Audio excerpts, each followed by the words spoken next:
High hello welcome to our channel Pratibha's daily life. मी प्रतिभा, स्वागत आहे तुम्हा सगळ्यांचं आपल्या आणखी एका नवीन ब्लॉगमध्ये। तर आज आहे शनिवार आणि आम्ही चाललो आहोत अक्कलकोटला। तर मागच्या ब्लॉगमध्ये मी तुम्हाला सांगितलेलं की आम्ही अक्कलकोटला जाणार आहोत स्वामींच्या दर्शनासाठी। तर तेच आम्ही आज निघलेलो आणि लवकरच निघण्याचं प्लॅनिंग चाललेलं, बट आम्हाला खूप लेट झालं आणि एवढं लेट झालं की सकाळी आम्ही 11 वाजता निघणार होतो, बट आम्हाला निघायलाच वाजलेले 12:30। आणि असं होतं की आम्हाला म्हणजे नाही का यांचे फ्रेंड्स वगैरे होते, म्हणजे प्रिशाच्या पप्पांचे फ्रेंड्स आणि त्यांच्या वाईफ वगैरे आम्ही सगळे मिळून जाणार होतो। तर आम्ही ठरवलेलं की एका जागेवरती आम्ही भेटणार आणि तिथनं पुढं सोबत जाणार आहोत असं काहीतरी। तर आम्ही हडपसरमध्ये सगळे एकत्र येणार होतो, बट आम्हाला घरातनं निघायला पण उशीर झाला आणि त्याचमुळे आहे ना तिथून पुढे जायला पण खूप उशीर झाला। तर घरातनं 12 वाजता निघलो आणि तिथून मग 12-12:30 वाजले असतील। तर तिथून सगळे एकत्र यायला वगैरे निघायला 2-2:30 वाजलेले। 2:30 वाजता आम्ही निघालो आणि मग त्यामुळे असं झालं की आम्हाला कुठेच दर्शन वगैरे घेता नाही आला। आता पुढे मी तुम्हाला सांगणारच आहे ते।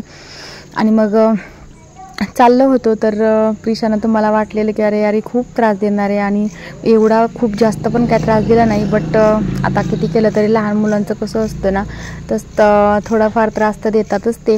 आणि जाताना हे बघा हिचं काहीसं चाललेलं, खूप मला इकडे पकड, हे गाडीमध्ये इथे पकड, तिथे पकड, इथे पकडून बस वगैरे असंच सांगत होती मला ती। आणि मला तर वाटलं अरे बापरे आता निघलोय आणि लगेचच हिने असं चालू केलं, तर आता गेल्यानंतर अजून पुढे एवढं लांब जायचंय तर कसं होणार। आणि आम्हाला तर ना जाताना असं खूप जास्त ट्रॅफिक लागलेलं, त्यामुळे आम्हाला हडपसरमध्ये पोहोचण्यासाठीच भरपूर वेळ लागला। आणि मग आम्ही पोहोचलो, बट त्यावेळेस आहे ना पाऊस पण सुरू झालेला अचानकच। आणि हे बघू शकता तुम्ही, खूप जास्त असा पाऊस येत होता। आणि मग नंतर ना आम्ही तिथेच थोडा वेळ त्यांचा वेट करत थांबलो आणि मग नंतर थोड्या वेळाने ते आले, बट तोपर्यंत तर जवळजवळ अर्धा तास आम्हाला त्यांचा वेटच करायला लागला, कारण की त्यांना पण ते कॅबने येत होते। सो तिकडे पण ट्रॅफिक वगैरे असल्यामुळे त्यांना पण थोडासा लेट झालं यायला, बट काय ऑप्शन नव्हता, त्यामुळे आम्ही थांबलो। आणि मग बट आम्हाला पण उशीर झाला। जर थोडंसं लवकर निघालो असतो तर कदाचित सगळं काही पुढचं पण आमचं व्यवस्थित सगळं प्लॅनिंग केलेलं झालं असतं, बट लेट झाल्यामुळे मग हे झालं। आणि मग फायनली ते आले सगळे सोबत, आम्ही निघालो मग। आणि अजून एक दुसरी गाडी होती, त्यामुळे त्यांचं बाकीचे 2 कपल आणि आमच्या गाडीमध्ये हे आम्ही दोघं, म्हणजे 2 कपल असे मिळून आम्ही 4 लोक होतो। आणि बाकीचे सगळ्यांचे एक छोटं बाळ असं मिळून आम्ही सगळे चाललेलो। तर प्रिशा बघू शकता तुम्ही, सारखं मला तिथे पकडायलाच लावत होती आणि तिच्याच मनाने मला करायला लागत होतं सगळं, कारण की मी जर तिचं नाही ऐकलं तर मग ती शांत पण बसणार नव्हती। आणि नंतर पुढे गेल्यावर आहे ना सगळा रोड असा मोकळा होता, त्यामुळे मग आम्ही जरा थोडंसं स्पीड वाढवलं, कारण की लवकर पोहोचायचं होतं। भरपूर लांब आहे आमच्या लोकेशनपासून अक्कलकोट, सो त्यामुळे। आणि आम्ही असं ठरवलं होतं की बघूया गेल्यानंतर स्वामींचं दर्शन वगैरे घेऊन स्टे करता येईल, आणि दुसऱ्या दिवशी इकडनं थोडंसं बाकीचे पण म्हणजे नाही का गाणगापूर वगैरे किंवा तुळजापूर असं काहीतरी। बट त्यावेळेस आहे ना तुळजापूरचं पण न्यूज आम्ही पाहिलेली की काहीतरी काम वगैरे असल्यामुळे ते बंद होतं मंदिर वगैरे, त्यामुळे मग तिकडलं कॅन्सल केलं। आणि ते असंच थोडा वेळ जरा प्रिशाला दूध वगैरे गरम करून घेतलं पिण्यासाठी, कारण की ना आमची थर्मासची बॉटल आम्ही घेऊ बोलत होतो सारखं, बट काय घेणंच नाही झालं। आणि त्यामुळे मग आम्हाला असंच काहीतरी थोडंसं थांबल्यावरती म्हटलं चला कुठेतरी गरम वगैरे करून घेता येईल। आणि आता नेक्स्ट टाईम लवकरच तिला ती बॉटल पण घ्यायला लागेल, कारण की इकडे तिकडे जायचं जर म्हटलं ना तर खूपच प्रॉब्लेम येतो। त्यामुळे मग तिनं दूध वगैरे घेतलं आणि जाताना मग आम्हाला खूप लेट झालेलं, त्यामुळे आम्ही डिनरसाठी थांबलेलो एका हॉटेलमध्ये। आणि तिथे आम्ही सगळ्यांनी मस्त छान असा डिनर वगैरे करून घेतला। आणि नंतर आम्ही अक्कलकोटला न जाता गाणगापूरला गेलो, कारण की लेट झालेलं त्यामुळे। आणि इकडे पण म्हटलं मग चला येताना परत तिकडं दर्शन वगैरे व्यवस्थित होईल, त्यामुळे मग इथे सेवेकरी निवास वगैरे आहे, तर तिकडे आम्ही गेलेलो आणि तिथे स्टे केला। आणि प्रिशा तर गाडीतच झोपलेली, त्यामुळे मग नंतर आम्ही पण झोपलो आणि सकाळी लवकर उठून छान असं आवरलं। प्रिशाने तिच्या कपड्यांचे स्टिकर वगैरे होते प्राईजचे ते सगळं काही काढून ती देत होती सगळ्यांना. पैसे घ्या बोलत होती. तर तिला काही नसतं, तिला छान वाटतं असं करायला. तर तिचं तेच चाललेलं. हो हंबा. आणि मग नंतर थोडा वेळ सगळ्यांचा आवरूपर्यंत थांबलो 2 मिनिट. आणि त्यानंतर मग आम्हाला निघायचं होतं, कारण की आम्हाला गाणगापूरमध्ये पहिलं दर्शन घ्यायचं होतं. तिथे संगम वगैरे पण ते पण आहे बघा, तर तिकडे जायचं होतं.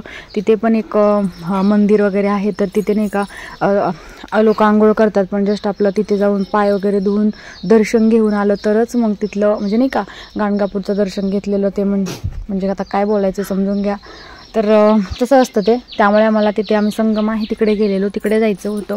तर तिकडे गेलो, तिकडनं दर्शन घेतलं आणि नंतरनं मग गाणगापूरमध्ये दर्शनासाठी आलो. तर इथे बघा एवढी गर्दी होती ना, खूपच जास्त. तर एवढी गर्दी होती आणि प्रिशानंतरनं तिला खूप गरम व्हायला लागलं आणि मग गरम तिला सहनच होत नाही, त्यामुळे ती मला रडायला लागली.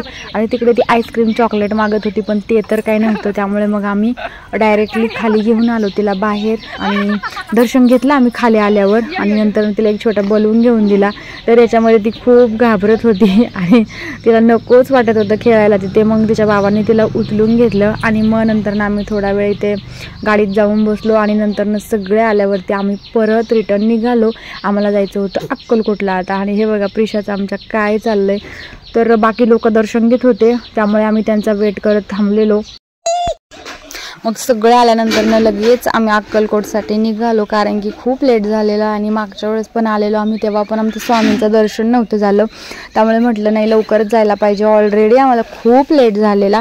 त्यामुळे आम्ही निघालो आणि खूप गर्दी होती. मला तर वाटलेलं खूप जास्त लेट होईल दर्शनासाठी, बट आमचं दर्शन खरंच खूप छान झालं. म्हणजे गर्दी होती, बट काय असतं ना की स्वामींची पण इच्छा असेल, त्यामुळे मस्त छान असं दर्शन झालं.